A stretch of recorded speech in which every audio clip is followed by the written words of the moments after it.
Today we're going through how you end your videos. How we end our videos are extremely important because the first or last image your audience remembers after watching your video is the last shot. I'm sure we can all relate that our edits are not as long as the music we have. So we take the easy way out, which is to fade out the music and cut to black. Now, this isn't wrong at all or bad, and I've done it 1,000 times, but there's a smarter way around this. One tip for having a better ending or conclusion and to get it shared more on multiple platforms, the music should end naturally at the same time as the video ends. Now, that might sound a bit strange, but here's an example.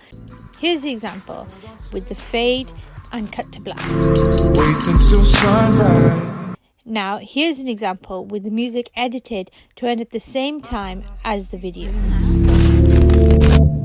I know. So, how did I do this?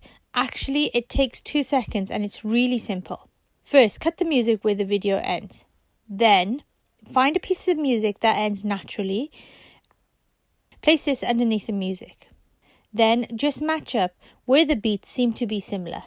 Cut the top layer of the music and place in the ending. Right-click and add a dissolve.